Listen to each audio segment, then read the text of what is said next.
আমরা এই খবরটা পেয়ে যখন আমার চ্যাংড়াবাজার সরকারি প্রাথমিক বিদ্যালয় মাধবপুর উপজেলা এটা চৌমনি ইউনিয়ন পড়ছে আর কি।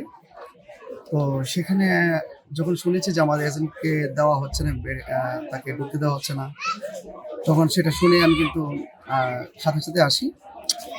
প্রায় 4 ঘন্টা পরে আমি এটা শুনতে পারি। তো আমি আসার পরে যিনি প্রিজাইডিং অফিসার জিজ্ঞেস করেছিলাম যে তাকে বের করার কারণ কি। তিনি বলছেন যে আমাদের এজেন্ট নাকি এই আসনেরই কেউ না, তিনি নাকি অন্য আসনের। তখন আমি একটু চ্যালেঞ্জ করলাম যে না, উনি তো এই আসনের, হয়তো বা তিনি অন্য ওয়ার্ডে হতে পারে। তখন বলছে যে না, এটা তিনি অন্য আসনে। পরে আমরা কাগজপত্র নিলাম, নেওয়ার পরে ওনাকে সাবমিট করলাম। দেখার পরে দেখা যাচ্ছে যে উনি এই ওয়ার্ডের না, কিন্তু অন্য ওয়ার্ডের, কিন্তু একই ইউনিয়নের। তো বিষয়টা আমার কাছে খুব ধোঁয়াশা মনে হলো। পরে এখন জিজ্ঞেস করলাম যে এখন এক ওয়ার্ড থেকে আরেক ওয়ার্ডে এজেন্ট হতে পারবে না। তিনি বলেন যে পারবে না। তা আমি বললাম যে এমন তো একাধিক জায়গায় তো এরকম হয়, তো সেখানে আপনি এখানে পারবেন না কেন? তো যাই হোক, সব কিছু মিলে ওনার সাথে আবার আমি কথা বলছি। বলার পরে তিনি বলছেন যে ঠিক আছে, তাহলে আপনি দিতে পারেন।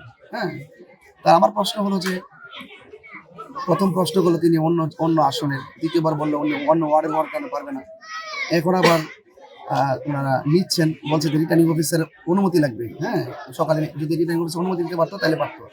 তখন আমি বললাম যে রিটার্নিং অফিসার তখন সে তড়িৎ গতিতে সকালবেলা পাবে কোথায়? যারা এজেন্ট হয় তারা তো এত কিছু চিনে না, জানে না। আপনি তাকে সহযোগিতা করতেন, সহযোগিতা না করে আমার এজেন্টকে 4.5 ঘন্টা পর্যন্ত বাইরে রাখলেন। এই যে বাহিরে রাখলেন, এই 4 ঘন্টা পর্যন্ত বাইরে ছিল, আমার এজেন্টকে বাইরে রেখে যে কি বৈষম্য অথবা সৃষ্টি করা হয়েছে, এই বিষয়টা আমি অভিযোগ করলাম আর কি। এবং পাশাপাশি এখন ওনার সাথে আমি আলোচনা করার পরে ওনাকে বলেছি যে আমার এজেন্টগুলো এখন আমি দিয়ে যেতে চাই।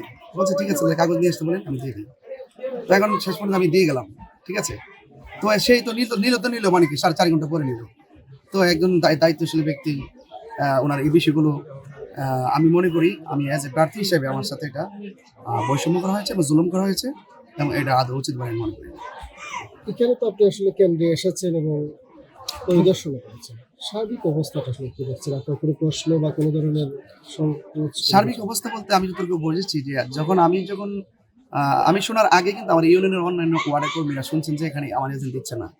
তো অন্য ওয়ার্ড থেকে সেটা জানার জন্য আসছিল। আসার পরে এলাকার স্থানীয় কিছু লোক তাদেরকে মারধর করে এবং একজন রক্তাক্ত করে, এবং বিষয়টা আমি প্রশাসনকে জানিয়েছি।